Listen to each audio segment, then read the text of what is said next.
Hello friends, welcome to Padai Se Dosto YouTube channel. I hope you are doing well. So we have already started a new chapter from your ninth standard geography, that is a trade. So we have discussed certain definition regarding this particular concept. So we discuss about what is a trade, why it is important, right? So different terminologies used during this trade, that is demand, supply, producer, buyer. So ये सब चीज़ें क्या होती है, ये सब हमने देखा.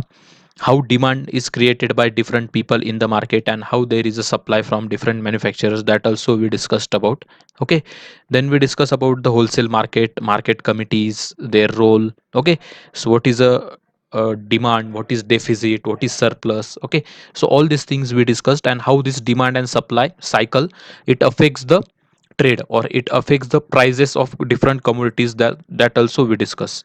तो ये जो ट्रेड में सप्लाई और डिमांड का जो साइकिल चलता है, अगर सप्लाई बढ़ जाता है तो डिमांड कम, उसकी प्राइस कम हो जाती है. और अगर सप्लाई कम होता है तो डिमांड बढ़ती है, प्राइस बढ़ती है. तो इस तरीके से कुछ ये साइकिल चलता है ट्रेड का. तो ये भी हमने देखा था. उसके लिए बहुत सारे मानव निर्मित और कुछ नैसर्गिक कारण भी होते हैं, जिसकी वजह से ये सप्लाई चेन मैनेजमेंट जो होता है वो कभी कभी डिस्टर्ब होता है. अगर वो डिस्टर्ब हो जाता है तो ट्रेड का जो साइकिल है वो डिस्टर्ब होता है. अगर ट्रेड का साइकिल डिस्टर्ब होता है तो क्या होता है, इकोनॉमी में आपको उतार चढ़ाव दिखते हैं. जैसा कि हमारे डे टू डे लाइफ में आप देख सकते हो, अगर टोमेटो बहुत ज़्यादा किसानों ने उसका उत्पादन किया और उसका प्रोडक्शन बहुत ज़्यादा हुआ तो क्या होता है, उसके दाम बहुत नीचे चले जाते हैं. ओके, अगर उसको प्रॉपर स्टोरेज फैसिलिटी हमारे पास नहीं है तो वो टोमेटोज हमें फेंक देने होते हैं. लेकिन हम उसके ऊपर प्रोसेस करते, उसको अच्छे से स्टोर करते, या उसका कुछ प्रोसेसिंग करके कुछ अलग प्रोडक्ट बनाते, केचप बनाते, कोई सॉस बनाते, जैम बनाते, या कोई पिकल्स वगैरह बनाते, तो उसका एक अच्छा बिजनेस डेवलप हो सकता है और वो प्रोडक्ट हम किसी और देश में एक्सपोर्ट करके उससे कुछ फॉरेन एक्सचेंज भी कमा सकते हैं. तो इस तरीके के कुछ अगर हम एक्टिविटीज़ करते हो तो हमारे ट्रेड के लिए वो अच्छे साबित होते हैं, हमारे इकोनॉमी के लिए वो अच्छा साबित होता है. ओके, तो इस तरीके के कुछ एक्टिविटीज़ के बारे में हमने डिस्कस किया था. उसके बाद बार्टर सिस्टम क्या होता है ट्रेड में, तो ये बार्टर सिस्टम के बारे में भी डिस्कस किया था. उसके क्या क्या ड्रॉबैक होते हैं, क्या क्या लिमिटेशंस होते हैं बार्टर सिस्टम के, ये हमने देखा था. तो दोस्तों आज हम इस ट्रेड के बारे में और कुछ कंसेप्ट के बारे में जानेंगे. बहुत अच्छे कंसेप्ट है, बहुत इंटरेस्टिंग है. आपके डेली लाइफ में आप बहुत बार इसको एक्सपीरियंस करते होंगे, आपके मन में कुछ सवाल भी होंगे. तो ये सारे सवालों का आंसर, उसके जवाब इस वीडियो में हमें मिलेंगे. तो देखते हैं ट्रेड में कभी कभी हम देखते हैं, देखो, trade involve selling and buying of the goods. Okay, so buying और सेलिंग ये तो कॉमन चीज होती है. ओके, कुछ हम पैसे देते हैं, उसके बदले में कुछ गुड्स खरीदते. सब्जी वाले को हमने पैसे दिए, उससे सब्जी खरीद ली. किसी मॉल में गए, कोई चीज़ हमें खरीदनी, तो मॉल में हमें पेमेंट करना होता है, तब जाके वो चीज़ हम खरीद पाते हैं, राइट. तो इस तरीके से हम सेलिंग और बाइंग करते ताकि हम ट्रेड कर पाए. But do you know that trade can also be take place without goods. तो हमें कुछ गुड्स भी नहीं मिलते फिर भी हम ट्रेड करते, तो ऐसा किस कंडीशन में होता है ये आपको पता है? चलो देखते हैं. सो ये एग्जांपल तो मैंने दिया था. We get vegetables from vegetable vendor when we pay him money, so that is a visible good, right? So it is a physical product that we are getting from that particular trade activity, right? जब हम किसी fruit vendor को या vegetable vendor को पैसे देते, उससे हम सब्जी खरीदते, राइट. तो कुछ फिजिकल चीज हमारे हाथ में होती है. वैसे ही हम अगर बुक शॉप में जाते हैं, उसको पैसे देकर कुछ बुक खरीदते, तो वो बुक हमारे हाथ में होता है. It is a physical commodity, right. But when we travel by a vehicle, we pay the fare, but do we get the any commodity from it? अगर हम किसी ऑटो रिक्शा हायर करते हैं या कोई बस से किसी एक जगह से दूसरी जगह ट्रैवल करते हैं, तो हम उसका फेयर देते हैं, right. We use to take a ticket for that particular travel or that journey, but do we get any commodity in return from that particular activity, trade activity? No. So that is a trade without goods. वहां पे हमें कुछ goods मिलते नहीं, लेकिन कुछ service हम avail करते हैं, राइट. वैसे ही जब हम किसी लॉयर से या डॉक्टर से एडवाइस लेते हैं, तो उसके बदले में हमें कुछ उन्हें पैसे देने पड़ते हैं, उनकी कुछ फीस होती है, उनकी कुछ अपॉइंटमेंट की फीस होती है, तो वो हम पे करते हैं. So that remuneration we use to pay to such a highly skilled person. So whether we are getting something from them, we are just getting advice, but we are not getting any physical product from those trade transaction. So these are known as the trade without goods or invisible trade, we can say. Okay, so why do we pay ticket for the movie and then go inside the theatre? Theatre में जाने के बाद हम तो सिर्फ movie देख पाते, उसका आनंद लेते, लेकिन हमें कुछ एक्टिविटी या कुछ कमोडिटी तो मिलती नहीं है ना वहाँ से।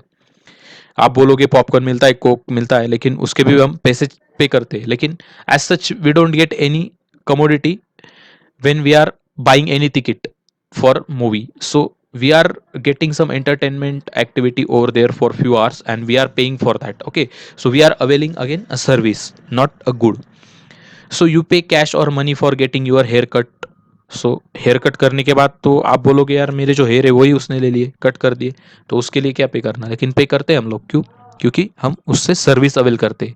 We are not purchasing any commodity, any goods from that particular shop और from that particular service vendor, but we are availing certain services over there, so that's why we are paying for that, और उसे invisible trade या trade without goods बोला जाता है। I hope guys it is clear to you. अब हम देखेंगे trade के अलग अलग प्रकार कौन कौन से होते हैं। सो let's C, in the above instances, when there is a buying and selling of goods, it is known as visible trade. Okay. On the other hand, when there is an exchange of services, it is known as invisible trade. जैसे मैंने अभी आपको बताया, अगर buying और selling में कोई physical good हमें मिलता है तो इसे विजिबल ट्रेड बोलते हैं, हम उसे देख सकते हैं, उसे एक्सपीरियंस कर सकते हैं। लेकिन लेकिन उसके एग्जैक्टली अपोजिट, अगर हम कुछ सर्विसेज के लिए पे करते हैं लेकिन हमें वो सिर्फ सर्विस मिलती है फॉर पर्टिकुलर टाइम पीरियड, उसके बाद हमें वो सर्विस अगेन फिर से अवेल करने के लिए फिर से पे करना पड़ता है, तो उसे इनविजिबल ट्रेड बोलते हैं। राइट। सो यहाँ पे आप देख सकते हो, this is a visible trade when we are buying some fruits vegetables, and when we are taking advice from doctor, it is a invisible trade, you can see from this figure. Okay, so then from this table also you can able to understand different types of trade. So trade is classified on different parameters. So on the basis of quantity of goods, quantity of goods के तौर पे अगर हम trade को classify करेंगे तो उसमें wholesale trading होता है और रिटेल ट्रेडिंग। होलसेल मतलब क्या? सपोज आप शॉपकीपर है, आपने बल्क में कुछ सामान खरीद लिया जो आपको सस्ते में मिलता है, और उसको उसके ऊपर कुछ आपका प्रॉफिट मार्जिन लगा के आप उसको रिटेल मार्केट में बेचते हो, so it is a retail trade. Retail trade मतलब क्या? You are just purchasing one और टू पीसेस। ओके, और if when you are purchasing the bulk product in a bulk size, bulk quantity, then it is a wholesale trade. So that we will discuss. Then trade is again divided on the basis of external trade, extent of trade region. Okay, ये extent of trade reason मतलब क्या है कि कितने area में हम trade कर पा रहे हैं या कितने एरिया में हमारा ट्रेड एक्टिविटी चल रहा है। सो अगर वो हमारे डोमेस्टिक लेवल पे या हमारे देश के अंदर चल रहा है तो उसे हम डोमेस्टिक और इंटरनल ट्रेड बोलते हैं। अगर देश के बाहर हम ट्रेड कर रहे हैं, मतलब सपोज यूएसए और इंडिया के बीच में कुछ ट्रेड हो रहा है, यूएसए और ऑस्ट्रेलिया, यूएसए और कनाडा, इंडिया और कनाडा, इंडिया और ऑस्ट्रेलिया, तो इस तरीके से अगर ट्रेड हो रहा है तो उसे इंटरनेशनल ट्रेड और एक्सटर्नल ट्रेड बोला जाता है। Okay, so I hope it is clear to you. So let's have a brief discussion on this different types of trades over here. So let's see the types of trades according to quantity of goods. So depending on the quantity of goods, there are two types of trade: wholesale trade and retail trade. So let's have a discussion about wholesale trade. So traders buy commodities on a large scale directly through directly brought from the producers. Suppose कोई company है, उस company में कोई चीज़ बनती है, तो हम अगर उसके कंज्यूमर है तो हम डायरेक्टली कंपनी में जाके थोड़ी ना खरीदते। सपोज मुझे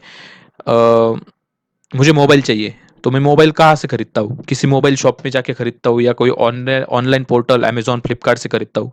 मैं डायरेक्टली एप्पल कंपनी के मैन्युफैक्चरिंग यूनिट में तो नहीं जाता ना फ़ोन खरीदने के लिए, या सैमसंग का हो या कोई और कंपनी का हो, उसके मैन्युफैक्चरिंग फैसिलिटी के वहाँ पे तो मैं जाता नहीं हूँ फ़ोन खरीदने के लिए।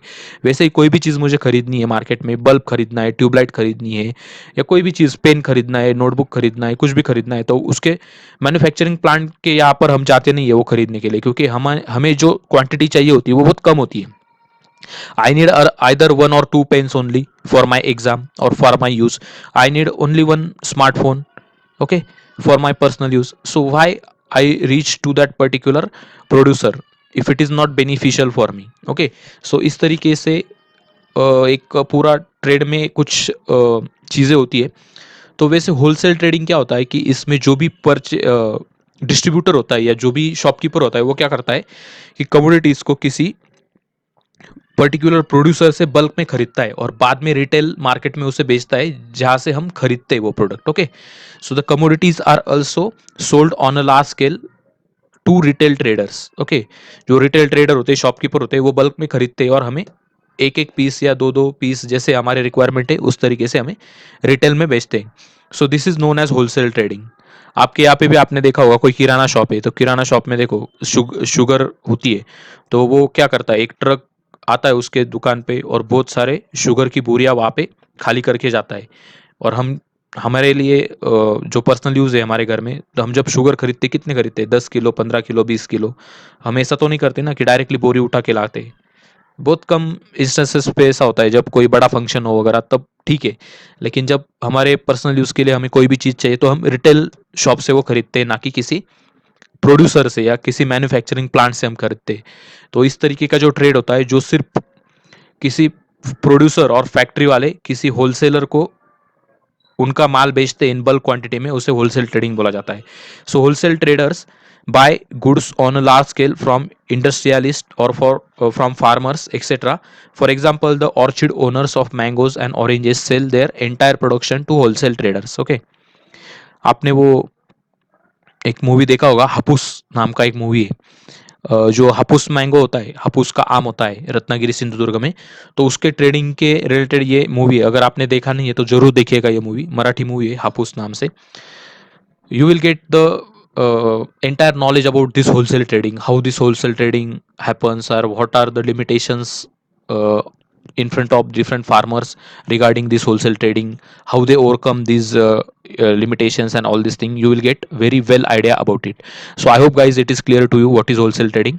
Simple है, जो भी मैन्युफैक्चरिंग यूनिट है या जो भी प्रोड्यूसर है, उस प्रोड्यूसर से बल्क में कुछ चीजें अगर हम खरीदते हैं और किसी और मार्केट में रिटेल में बेचते हैं तो उसे होलसेल ट्रेडिंग बोला जाता है। रिटेल ट्रेडिंग क्या होता है, देखो, when trader buy goods from wholesale traders and sell it to directly to the consumers, it is known as retail trading. The quantity of goods sold is less in this case. For example, shopkeeper selling goods, vegetable vendors in market, etc. कोई भी vegetable vendor है उससे हम कितना सब्जी खरीदते हैं, आधा किलो 1 किलो सब्जी खरीदते हैं। लेकिन वो जब किसी फार्मर से या किसी होलसेलर से खरीदता है तो कितना खरीदता है, 100 किलो 150 किलो खरीदता है ना। तो इस तरीके का एक डिफरेंस होता है होलसेल ट्रेडिंग और रिटेल ट्रेडिंग में। ओके, उसके बाद है according to extent of region. उसके बेसिस पे भी हम ट्रेड को डिवाइड करते हैं as domestic trade and international trade, और the internal trade and external trade. So buying and selling of goods happens at various level. On that basis, trade can be divided into local, regional, national and international trade. Okay, तो यहाँ पे उसको और segregate करके दिया है। Local मतलब क्या, आपके टाउन में या आपके सिटी में होने वाला ट्रेड, उसे लोकल ट्रेड बोलेंगे। रीजनल मतलब क्या, आपके स्टेट में या एक किसी पर्टिकुलर जोग्राफिकल एरिया में जो ट्रेड होता है उसे रीजनल ट्रेड बोलते हैं। नेशनल मतलब क्या, कि पूरे देश के तौर पे दो राज्यों के बीच में अगर ट्रेड हो रहा है तो उसे नेशनल लेवल पे ट्रेड बोलेंगे। और इंटरनेशनल मतलब क्या, किसी कंट्रीज के बीच में अगर ट्रेड हो रहा है, यूएसए और अमेरिका, यूएसए और इंडिया, यूएसए और फ्रांस, फ्रांस और इंडिया, इन देशों के बीच अगर ट्रेड होता है तो उसे हम इंटरनेशनल ट्रेड बोलते हैं। तो देखते हैं डोमेस्टिक ट्रेड में क्या क्या आता है। This trade takes place between different regions within the same country. The size of country, diversity, distribution and availability of natural resources affect the internal trade within the country. The size of population, transport, communication services, the living standard of the people, marketing system lead to large scale internal trade. Okay, in India, factors like diversity in geographical conditions and high population also affect the domestic trade, right? A country's development is dependent on the extent of domestic trade. If there is a good economic growth, then trade will also be more. Thus, there is a positive relation between economic growth and trade. Okay, देखिए दोस्तों, अगर India जैसा अगर हम देश के बारे में देखेंगे तो वह बहुत बड़ा देश है, उसका मतलब क्षेत्रफल भी अच्छा खासा है। हमारे यहाँ पे डाइवर्सिटी भी बहुत ज़्यादा है, क्लाइमेटिक वेरिएशन है, पॉपुलेशन डिस्ट्रीब्यूशन अलग अलग स्टेट में अलग अलग है। तो हमारे देश में जो भी प्रोडक्ट मैन्युफैक्चर होते हैं या जो भी प्रोडक्ट फार्मर उनके खेत में उगाते हैं, तो वो अलग अलग स्टेट में अलग अलग तरीके का होता है। तो हम कश्मीर से एप्पल मंगवाते हैं, हमारे महाराष्ट्र से कुछ सब्जियाँ या कुछ ऑयल सीड्स या ग्रेन्स जो होते हैं वो हम एक्सपोर्ट करते किसी और स्टेट को। तो ये इस तरीके से कैसे इंटरनल ट्रेड चलता है। ओके, जितना ट्रेड ज़्यादा उतना इकोनॉमिक ग्रोथ ज़्यादा होता है, जितना डाइवर्सिटी ज़्यादा, कम्युनिकेशन सर्विस अच्छी होती है, ट्रांसपोर्टेशन सर्विस अच्छी होती है, तो ये ट्रेड और ज़्यादा एनहांस होता है। इसलिए इकोनॉमिक ग्रोथ के लिए इंटरनल ट्रेड का होना बहुत अच्छी बात होती है। एक्सटर्नल ट्रेड क्या होता है देखते हैं दोस्तों। International trade means exchange of goods and services of one country with other countries. Some countries produce specific product in excess, for example crude oil in Saudi Arabia, Kuwait, and wheat production in USA, Canada, etc. These products are sent to countries having demand for those goods. This lead to beginning of international trade. तो देखो दोस्तों, हमने जो हमारा प्राचीन इतिहास है उसमें भी देखा था, जो हमारी हड़प्पा संस्कृति थी, वो संस्कृति के लोगों का ट्रेड चलता था मेसोपोटामियम संस्कृति के लोगों के साथ। मेसोपोटामिया कहाँ पे? इराक ईरान में लोकेटेड है। तो उस जमाने का वो इंटरनेशनल ट्रेड ही था, क्योंकि हड़प्पा संस्कृति जो कि इंडिया में थी और ये जो मेसोपोटामिया था वो इराक ईरान में था। तो ये इंटरनेशनल ट्रेड ही हम बोल सकते हैं, एक देश के लोग दूसरे देश के साथ ट्रेड कर रहे थे उस जमाने में। वैसे भी आज भी हम देखते हैं कि कुवैत, सऊदी अरेबिया जैसे कंट्रीज है, उनके पास क्रूड ऑयल ज़्यादा है, तो और देशों को वो बेचते, और दूसरे देशों से वो वीट खरीदते, राइस खरीदते, या कुछ और मशीनरी खरीदते, दूसरे कोई प्रोडक्ट खरीदते। तो इस प्रकार का जो ट्रेड होता है अलग अलग कंट्री के बीच में, उसे हम बोलते हैं इंटरनेशनल ट्रेड। जैसे अगर हम इंडिया की बात करें तो हमारे यहाँ सर्विसेज बहुत ज़्यादा अवेलेबल है, इंग्लिश स्पीकिंग पीपल बहुत ज़्यादा है इंडिया में, बहुत ज़्यादा ग्रेजुएट है, बहुत ज़्यादा इंजीनियर्स, डॉक्टर्स है हमारे देश में। तो हम क्या करते हैं, जो यूएसए की कंपनी है वो क्या करती है, उनका कॉल सेंटर इंडिया में बना देती है, उनका सर्विस सेंटर इंडिया में बना देती है। जैसे कि एप्पल का फ़ोन है सपोज, उसमें कोई कंज्यूमर केयर को फ़ोन करता है तो फ़ोन इंडिया के ऑफिस में आता है, इंडिया का बंदा उसे अटेंड करता है, उसके ऊपर कुछ सोल्यूशन देता है। लेकिन ये जो हम सर्विस दे रहे हैं वो किसको दे रहे हैं? किसी और देश को दे रहे हैं। सो एक प्रकार से हम उस देश को सर्विसेज एक्सपोर्ट करते हैं इंडिया में बैठकर। तो इस तरीके से ये इंटरनेशनल ट्रेड चलता है। इसलिए हमारे इंडिया में आईटी सेक्टर बहुत ज्यादा ग्रो कर चुका है। Okay, when international trade takes place between two countries, it is a bilateral trade. When it occurs between more than two countries, then it is known as multilateral trade. तो ये भी terminology दोस्तों आपको याद रखनी है। बायलैटरल ट्रेड और multilateral trade क्या होता है? Bilateral, bi means two, bilateral, so there is a trade between two nation, दो देशों के बीच अगर ट्रेड होता है उसे बायलैटरल बोलते हैं। अगर वो ट्रेड बहुत सारे देशों के बीच होता है तो उसे मल्टीलैटरल ट्रेड बोलते हैं। ओके, बहुत सिंपल है। उसके बाद इंपोर्ट एक्सपोर्ट के बारे में दोस्तों जानते हैं। Export and import are the basic processes of international trade. When a country buys those goods and services which are a source in their own country, which are scarce in their own country from another country, then it is known as import. Suppose हमारे पास crude oil ज़्यादा नहीं, लेकिन हमें बहुत ज़्यादा crude oil की जरूरत पड़ती, तो हम क्या करते? क्रूड ऑयल को बाहर के देशों से खरीदते और हमारे देश में मंगवाते, आयात करते, उसे इम्पोर्ट बोला जाता है। सपोज हमारे यहाँ पे वीट बहुत ज़्यादा है, राइस बहुत ज़्यादा है, या कोई हमारे पास गाड़ियों की फैक्ट्रीज है, महिंद्रा की फैक्ट्री है, तो हमारे पास बहुत ज़्यादा कार मैन्युफैक्चर होती है, तो हम कार को दूसरे देश में जाके बेचते या उसको निर्यात करते, उसे एक्सपोर्ट बोला जाता है दोस्तों। When country produces excess goods और services then its own requirement, then it sells these to the countries which have demand for it, so this is known as export. So India का भी ऐसा import export trade चलता है दोस्तों। Okay, सो यहाँ तक हमने जाना अच्छे से कि अलग अलग ट्रेड के कौन कौन से टाइप होते हैं, किस तरीके से वो ट्रेड हम करते हैं, उसमें क्या क्या ड्रॉबैक्स होते हैं, या कौन कौन से पैरामीटर्स हम कंसिडर करते हैं। एक आपको चीज़ यहाँ पे करनी है, छोटी सी एक्टिविटी है। Obtain information regarding the bilateral trade between India and Japan for any financial year and the value of export and import of major goods and write the 2 paragraph on it. तो देखो आपको क्या करना है, India की जो commerce ministry है, ministry of commerce under government of India, उनका एक ऑफिशियल पोर्टल होता है। उस पोर्टल के ऊपर अगर आप जाते हो तो आपको ये अलग अलग देशों का इंडिया के साथ कितना ट्रेड होता है पूरे फाइनेंशियल ईयर में, तो उसके कुछ स्टैटिस्टिकल डेटा आपको मिलेगा। उस डेटा से आप ये डिफाइन कर सकते हो, या उस डेटा का इस्तेमाल करके आप इस क्वेश्चन का आंसर कर सकते हो, या ये एक्टिविटी परफॉर्म कर सकते हो। तो उस पोर्टल पे आपको मिलेगा कि इंडिया से कितनी ऐसे गुड्स और सर्विसेज है जो कि हम जापान को एक्सपोर्ट करते हैं, या जापान से ऐसे कितने गुड्स और सर्विसेज है जो इंडिया इंपोर्ट करता है, और उसका कॉस्ट कितना है एक साल में। तो ये हम यहाँ से देख सकते हैं। तो अलग अलग देशों का इंडिया के साथ किस तरीके का ट्रेड ट्रेड रिलेशन है, तो ये भी आप समझ सकते हो। जैसे इंडिया और चाइना का अगर हम देखते हैं तो चाइना के बहुत सारे प्रोडक्ट इंडिया में बेचे जाते हैं, लेकिन इंडिया के बहुत कम प्रोडक्ट है जो कि चाइना में बेचे जाते हैं। इसलिए हम बोलते हैं कि चाइनीज प्रोडक्ट का बायकॉट कीजिए, क्योंकि हमारा पैसा उनके देश में जा रहा है ना, अगर हम उनके प्रोडक्ट खरीद रहे हैं तो उनकी देश की इकोनॉमी हम स्ट्रांग बना रहे हैं, राइट। सो ऐसे कुछ बेसिक्स होते हैं। अगर आप ये मिनिस्ट्री ऑफ कॉमर्स के ऊपर जाओगे तो आपका ये टास्क आसानी से सॉल्व हो जाएगा, ओके। उसके बाद देखो, यूज योर ब्रेन पावर। यहाँ पे कुछ एक्टिविटीज़ है, देखते हैं आपकी ब्रेन पावर कितनी है। Let's try to solve these problems. Suppose you are a trader and you want to sell your product in other states of the country and also in the other parts of the world. So which of these is an easier way of doing trade? So आपको क्या लगता है कौन सा trade easy है? अगर आपके देश के अंदर बेचना है वो इजी है, या देश के बाहर बेचना है वो इजी है? Which trade can bring have some limitation? Okay, so कौन से ट्रेड पे कुछ लिमिटेशंस आपको आ सकते हैं, इंटरनल ट्रेड पे या एक्सटर्नल ट्रेड पे, ये आपको बताना है। और look for the reason behind them, तो उसके पीछे क्या रीजन हो सकते हैं ये भी आपको देखना है। सपोज आपके फार्म में आपने मैंगोज का एक मतलब you have the orchard of mango, so you produce tons of mango in your farm और in your orchard, okay. So उस ऑर्चिड को आपने सपोज महाराष्ट्र में उसको ग्रो किया और आपको कर्नाटक में बेचना है या नॉर्दर्न इंडिया में बेचना है, तो आप इजीली आपके ट्रक में उस माल को भर के लाद के उसको उस स्टेट में जाके बेच सकते हो। आपको बस टोल जो भी रिक्वायरमेंट होती है टोल की वो पे करनी होगी, और कुछ थोड़ा बहुत टैक्स होगा गवर्नमेंट का वो पे करना होगा। बाकी का ज़्यादा पेपर वर्क आपको उसके लिए लगेगा नहीं। लेकिन वही आम अगर आपको यूके में, कनाडा में, यूएसए में भेजने हैं, तो आपको बहुत सारे प्रोसेसेस उसके ऊपर करनी पड़ेंगी। उसको अच्छे से पैकिंग करवाना पड़ेगा, उसके ऊपर अच्छे से प्रिजर्वेटिव्स को अप्लाई करना पड़ेगा।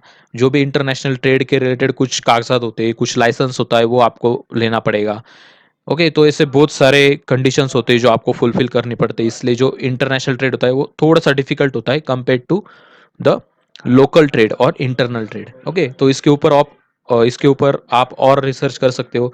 अलग अलग प्रोडक्ट के लिए अलग अलग लिमिटेशंस क्या हो सकते हैं उसके बारे में जान सकते हो, ओके। तो ये बहुत बड़ा टॉपिक है, जितना आप उसमें एक्सप्लोर करोगे उतना आपको अच्छे से वो पता चलेगा, ओके दोस्तों। उसके बाद देखते हैं बैलेंस ऑफ ट्रेड क्या होता है। तो हमने ट्रेड में अलग अलग टाइप देखे, विजिबल ट्रेड देखा, इनविजिबल ट्रेड देखा, इंटरनल ट्रेड, एक्सटर्नल ट्रेड देखा, एक्सपोर्ट इंपोर्ट क्या होता है वो देखा, राइट। होलसेल ट्रेड क्या होता है, रिटेल ट्रेड क्या होता है वो देखा। अब हम देखते हैं बैलेंस ऑफ ट्रेड क्या होता है। तो बैलेंस ऑफ ट्रेड मतलब क्या, कि सपोज बैलेंस किसी ट्रेड को, किसी कंट्री का ट्रेड जो है वो बैलेंस है, ऐसा हम कब कह सकते हैं, जब उस कंट्री का इंपोर्ट और एक्सपोर्ट दोनों इक्वल हो तो उसे हम बैलेंस बोलते हैं ना। So the difference between the import and export values of a country in a specific period is called as balance of trade. Okay, एक पर्टिकुलर पीरियड में किसी कंट्री का इंपोर्ट और एक्सपोर्ट वैल्यू जो ट्रेड का है वो कितना है, उससे हम उसके डेटा के ऊपर से हम कह सकते हैं कि वो कंट्री का ट्रेड बैलेंस ट्रेड है कि नहीं है, okay. So there are different types of balance of trade. So when the value of imports is more than the value of export, it is known as unfavorable balance of trade, जो कि हमारा China के साथ है। China से हम import ज़्यादा करते हैं लेकिन एक्सपोर्ट कम करते हैं। तो ये वाला जो तराजू आप यहाँ पे देख सकते हो, या ये वाला जो भी मैकेनिज्म आप देख सकते हो यहाँ पर, imports are more than exports, so it is an unfavorable balance of trade from the point of view of the importer nation. Importer कौन है इंडिया और चाइना के बीच में? इंडिया बड़ा इंपोर्टर है, चाइना बड़ा एक्सपोर्टर है। तो चाइना को ज़्यादा फायदा होता है, इंडिया को कम फायदा होता है। इसलिए ये वाला जो ट्रेड है वो इंडिया के लिए अनफेवरेबल बैलेंस ऑफ ट्रेड के लिस्ट में आता है, okay. When the value of export is more than value of import, then it is known as favorable balance of trade. अगर हम इंडिया और यूएसए का ट्रेड देखते हैं तो इंडिया यूएसए को ज़्यादा सर्विसेज और ज़्यादा गुड्स एक्सपोर्ट करता है, लेकिन यूएसए से बहुत कम खरीदता है। तो यहाँ पर उल्टा है, इंडिया चाइना जैसा नहीं, यहाँ पे उल्टा है। यहाँ पे इंडिया ज़्यादा एक्सपोर्ट करता है और इंपोर्ट बहुत कम करता है यूएसए से। So it is known as favourable balance of trade. तो हमें बहुत ज़्यादा यूएस की करेंसी भी मिलती है डॉलर के टर्म में, और इंटरनेशनल मार्केट में डॉलर बहुत ज़्यादा चलता है, उसका अच्छा एक रेपुटेशन है। तो ये हमारे लिए फेवरेबल ट्रेड होता है। So I hope guys it is clear to you what is the unfavourable balance of trade and what is a favourable balance of trade. उसके बाद होता है बैलेंस ट्रेड। बैलेंस ट्रेड का मैंने पहले ही बता दिया, अगर इंपोर्ट और एक्सपोर्ट दोनों की क्वांटिटी अगर सेम है तो उसे बैलेंस ऑफ ट्रेड बोला जाता है और बैलेंस ट्रेड बोला जाता है। When the value of exports and imports are almost same then it is known as balanced balance of trade. Balanced balance of trade, okay. So I hope guys you enjoyed this different concept from this ninth chapter, trade. So if you like the video, do share with your friend and don't forget to subscribe our YouTube channel so you will get the notifications of upcoming video session on time. So enjoy your learning. Have a great day. Thank you.